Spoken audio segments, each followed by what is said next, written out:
The culture of Cagayan. The term Annamay has been in use for a long period of time because of people's beliefs regarding witches and sorcerers. We purposely kept the title as brief and uncomplicated as possible due to the fact that even a single word has the potential to conjure up a plethora of ideas within each of our heads. For instance, upon hearing the word Annamay, some people may interpret it as a sarcastic remark, a substantial demeanor, or a sinister one that has the potential to frighten and alarm you. Our stories, implications, and connections in the society are not hard to grasp. Due to the personal nature of the narrative, almost everyone in the society can identify with the sorcerer archetype we created. And we had a lot of fun coming up with different interpretations of witchcraft. Anyone who sees it will find themselves amusing, being questioned, and maybe even feeling affected in some manner. It is largely believed by the society that events stated in this tale definitely occurred, and that many of the details mentioned were observed. In addition, it is commonly accepted that many of the circumstances described were recognized. In regard to the subject at hand, it resolves a lesson that we continually learn, namely, to be interested and to maintain awareness. Also, being an observer of the things you are surrounded by, because failure to be an observer at times result in things we did not anticipate happening. This narrative breathes new life into the myths and stories that had gradually been extinct over the course of time. Essentially, the problem it answers is the attitude that we do not always give 100% of ourselves, and it does so by reviving the myths and legends. We are going to share with you a story that may cause fear to surface inside you.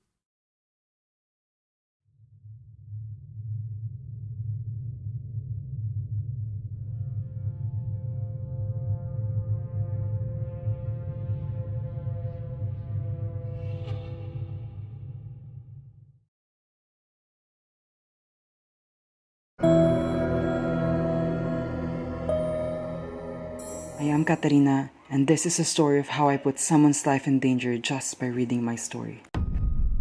Like any other youngster, Katarina always dreamed of finishing her studies and being able to work in her dream profession someday. Most of her friends call her Kate, short term for Katarina. She's just a simple student living Katagaman with her loving mother. They're originally from Laguna. However, due to some personal family matters, Kate and her mother were forced to move and finish her studies in Katagaman, one of the barangays in Tuguegarao City, Cagayan. Kate's life in Katagaman is quite different compared to Laguna. It is peaceful, there are a lot of trees, and she loves the food in Katagaman, especially the pansit batilpatong. Kate's days complete when her friends treat her to so-called balorchen of pansit batilpatong, a must-try food. It's been a couple of months since Katarina and her mother got in Katagaman, and still, everything's going well and fine for them. Feels like they have no problems at all. And also, Kate and her mother were able to buy what they wanted and essentials they need for daily living. Kate and her mom are content living together in their small house. It's just her and Kate. Something about it is more than enough to make her feel excited to get home. You might be wondering why it's just Kate and her mom. Long story short, Kate's father's parents hated her mom. They were not happy about them marrying each other, which is the main reason why Kate's mom decided to live in Katagaman with her. In the neighborhood, there was this one house that caught Kate's attention. Wrecked floors, the paint on the walls were almost peeled off, and the windows were crooked. The outside appearance looks very dusty and the smells musky. You can clearly hear the creaking doors and stairs and some mysterious noises of this old house. After a few hours of preparation for the first day of classes, Kate's glad to have arrived at the school because she did not encounter any problems. So, this is college, which is very tempting. I am extremely eager to meet new friends, classmates, and our dear teachers. I just wish that I could find someone who I could live with. First class of the day started, and their professor entered the room and eventually introduced himself. Then later, the professor asked each one of them to introduce themselves and tell the professor about their hobbies. After that, the professor mentioned that there were 3 of them who loved horror. and that's when Kate started to meet them, Grace and Nicole. Knowing that they too are big fans of horror, Kate easily made friends with them. Having the same interest in horror, Kate shared with them the creepy house in their neighborhood. After that, they got curious, so she invited them to come over to their house. They went directly to the house that Kate mentioned, the one that looks off and creepy. Out of curiosity, Grace planned to peek in the window, but then someone caught her peeking, and when they took a look, they found out that it was an old lady who owns a house that Grace got eye-to-eye contact with. The three of them screamed when it suddenly appeared from the dark part of her house. Kate's mother heard the screams and later found out what Kate and her friends did, whereupon Kate's mom scolded her and told her not to do it again. The next day of school, Nicole and Kate were perplexed as to why Grace was absent on the second day of school. This is where Grace informed them that she had become ill. When Grace got sick, no one was there to take care of her since she was living alone in her apartment and they were not from Tuguegarao. That's why Kate told her to live in their house instead until she got better so Kate could take care of her. Luckily, she approves it. The same day, when Grace had just arrived at Kate's house, an elderly lady with a trunk lift ran towards them, as if she needed something from the two. The old lady holds up Grace's palm saying, "Tanakwa ni aura," which means that there is something wrong with Grace's aura. This old lady immediately slapped Grace with a lift around her body from head to toe and told them to be careful sometimes. Inform her. Call her if something unusual happens again. The two girls asked the old lady's name and she replied, "Manang Gina."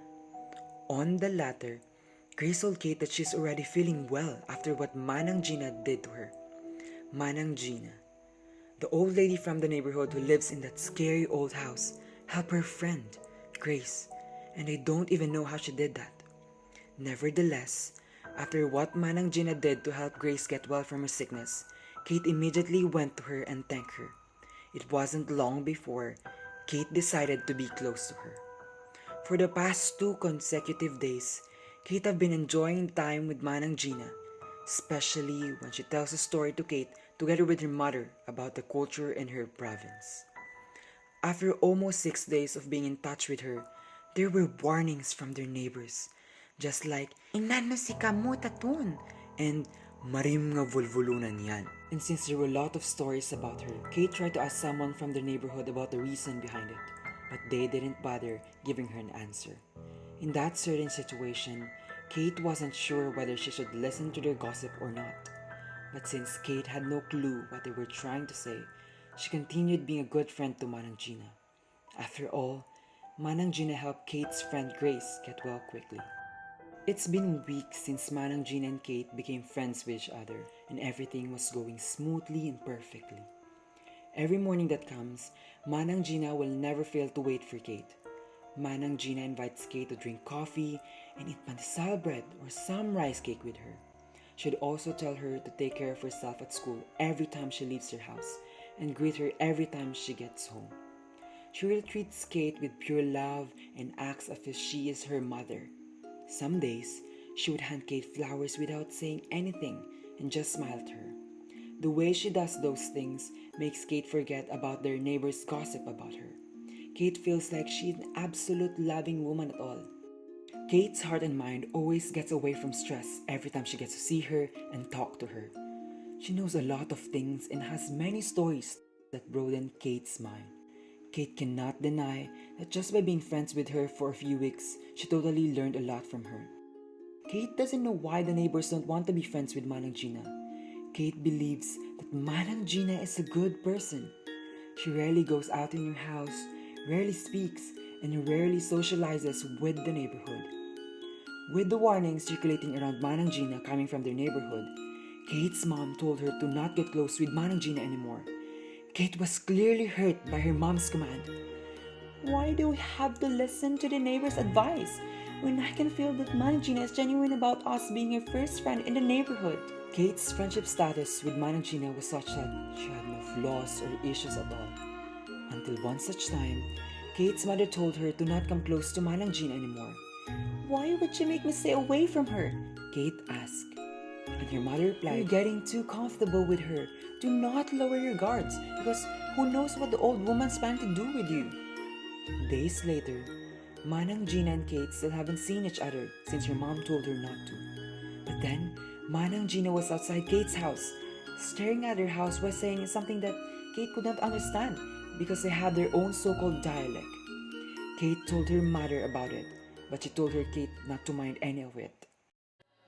The next day, at the same time, Manang Gina was again sitting outside, staring at her house and saying something as if she were talking to someone. Then, suddenly, they heard a shrill sound, and Kate's mother's attention was focused on it. Kate's mother rushed to go outside and look for where the sound came from, but they were both surprised to see Manang Gina outside shouting, creating an atrocious sound. Kate's mother went outside and asked her to stop. However, Manang Gina did not listen to her, but instead made a raucous sound again. Kate's mother was in such a complete rage that she was on the verge of hitting Manang Gina with a stone, but Kate stopped her and told her to go back to their house. On their way to the house, Manang Gina called Kate's mother with a toltumo stone and cursed her. After her mother heard Gina's cursing words, she ran into Manang Gina and pushed her, while Manang Gina only tried to grab her in the head enough to get some of her hair. The brawl ended with Manang Gina shouting, "Kaamirayom yung ana, mutaniyakan! Nagolpe ka! Inano laman! Anam na algaw!" After their brawl, Kate's respect for Manang Gina was gone. Until one fine day, Kate's mom got sick, to the point that her body temperature was high and she could barely move properly due to her body pain. But Kate did not let her sickness get worse, so she went to the nearest pharmacy and bought her some medicines for her mother to take, in order to make her feel better or lessen the pain so her mom could move normally. Kate was walking on her way home when she unexpectedly saw Manang Gina, and she whispered, "Naka na nga nangyari ta, Kate?" Which Kate clearly did not understand, since she is not from there. After Kate got home, she immediately made food for her mother and fed her before she took her medicines.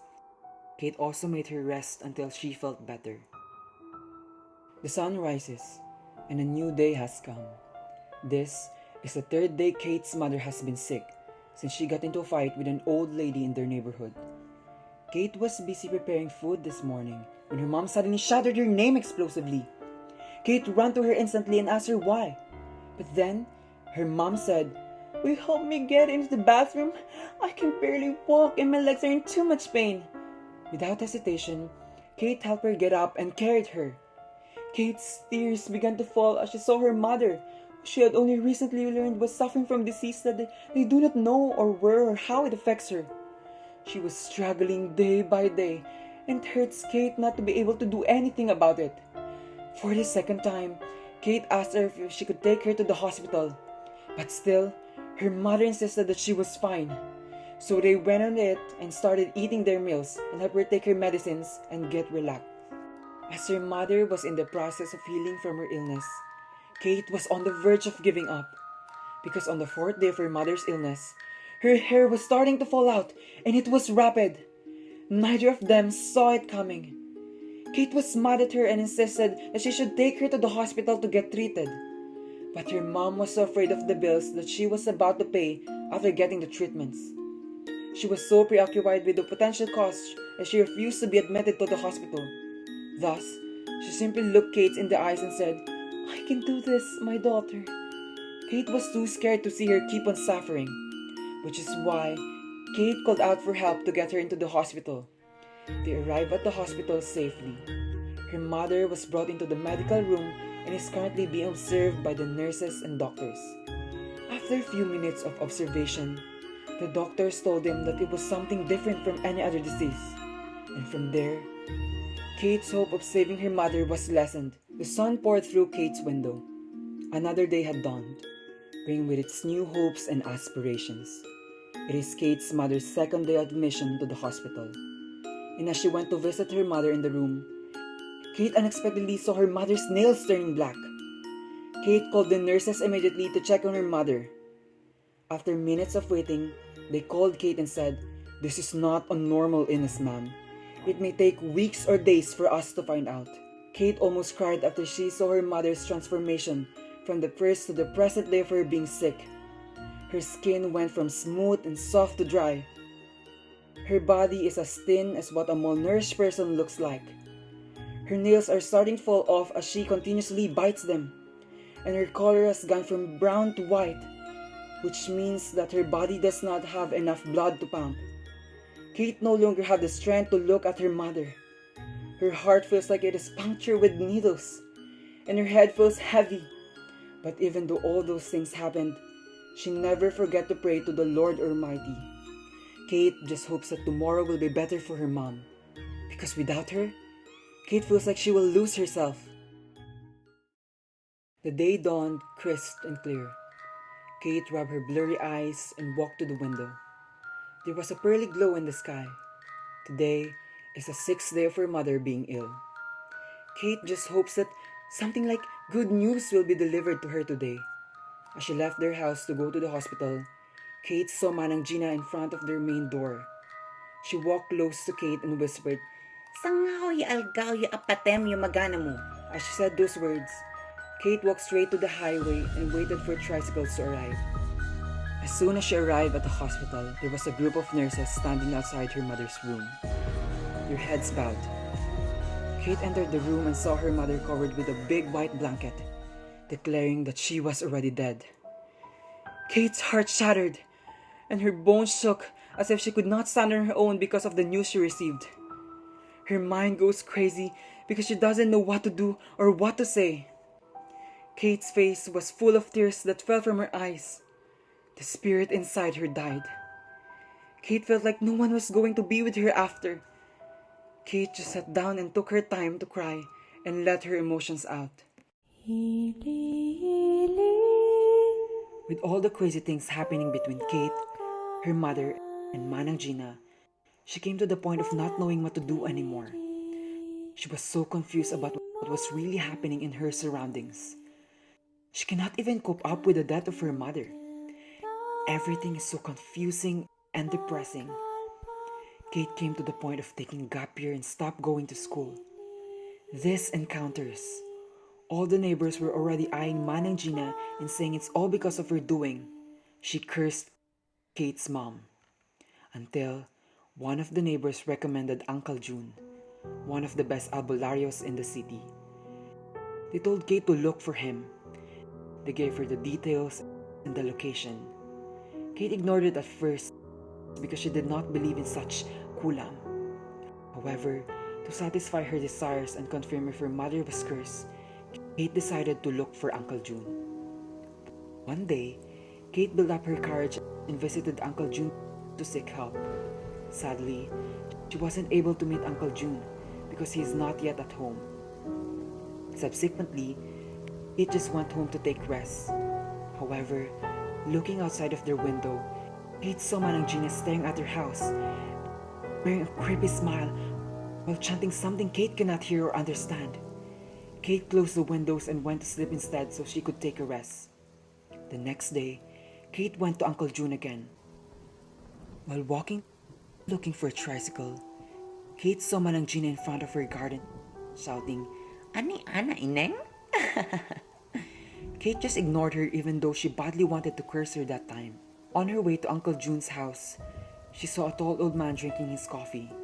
Not knowing the face of Uncle June, she talked to him, asking where the house of Uncle June was. Kate was glad the one she was talking to is already Uncle June. He immediately looked into Kate's tired eyes while whispering, "Sinikinalaban no." Kate told Uncle June that he was recommended by her neighbor about how my mother was cursed for about 6 days and died eventually. Due to Uncle June's curiosity, he insisted on performing the activity in order to find out who was behind the death of her mother. To start with the alay, he asked Kate to buy a chicken that would be used in the alay. After an hour, Kate got back to him and brought the chicken he asked for. Uncle June then started by slowly slicing the chicken's neck and pouring the blood into the ground as an offering. Then he proceeds by reciting a chant in order to ask guidance from above to look for the killer. After a few minutes of performing the alay, he finally gets to find the suspect. By the time Uncle June was busy performing his activity, Manang Gina, on the other hand, felt uneasy and bothered. because she felt that her body was being cursed by someone. After a few minutes of suffering and severe pain, Manang Gina, whose body was barely standing and can hardly walk, continuously feels tortured due to Uncle June's casted spell. However, Manang Gina was so determined to protect herself from the curse, so she pushed her body to crawl and grab for her reverse cross. And from there, she started to recite her chant. Right after Manang Gina recited her chant, that was also the time when Uncle June felt agitated by Manang Gina's response. At this moment, Uncle June decided not to engage in a fight with Manang Gina because he felt that Manang Gina is someone who has the power to resist and endure against him. And with that being said, Uncle June told Kate to prepare herself and bring 7 chickens for their next encounter with Manang Gina. While Kate was waiting for a tricycle going to Uncle June's house, she saw Manang Gina was there staring at her. But Kate just focuses her attention on waiting tricycles and acts as if she didn't see her. Following that time, Kate got into Uncle June's house safely, and there, they started their ceremonies to begin with their second time battling with Manang Gina. And now Uncle June started killing the chickens and started with his chants and spells. But Manang Gina was giving them a hard time to suppress her powers. She's too powerful, but Uncle June is willing to give his all to stop the barbaric actions of Manang Gina. Manang Gina was giving the least effort, and yet the battle favors her. But Kate didn't waste any more time, so she did her best to help Uncle June. Kate was not expecting this battle to be long. Her body was tired, and Kate was out of things that she can do to help. Uncle June suddenly panics due to the insufficient number of chickens he has. He was running out of options, but then Kate bravely suggested that he take some of her blood and make it as a substitute offering. And Uncle June accepted Kate's body as an offer. And from there, Uncle June became hopeful and told Kate that they have a high chance of defeating the Annamay. Manang Gina's body slowly giving up due to Kate's offering her body to help Uncle June. Uncle June's chants became so powerful as a result that Manang Gina could no longer withstand them. Uncle June magically chanted something that Kate can barely understand. He shouted it out loud from his lungs and shouted passionately from his heart, which caused Manang Gina to take her last breath. As the two ended their curse battle, Uncle June warned Kate that the curse had been passed to her even though Manang Gina was already beaten, and that it was embedded in her soul. In order to lift or remove the curse, Uncle June told Kate, "Iturat mo yaw, mas nakastan aroy makabibik." Out of curiosity, Kate asked Uncle June why she had to let other people also read the chant. He told her that the more people who read the chant, the more effective and faster the curse would be removed from Kate. He added that the chant is seeking help from God above. O Apo, pananikyo ibagik. O Apo, pananikyo ibagik. O Apo, pananikyo ibagik. After reading the chant, Kate felt easy and satisfied. Finally, she can go home and do justice to her mother. The next day, Kate heard bad news from Uncle June's family. He had hanged himself in his room, holding a paper saying, "Mari kayo kiros ta atulay." They also added that it feels like the person she was talking to after the fight with Manang Gina was actually not Uncle June, but that Manang Gina possessed the body of Uncle June after the ritual battle. So, if you read the chant, you already have Manang Gina's curses. This is how I put someone's life in danger just by reading my story.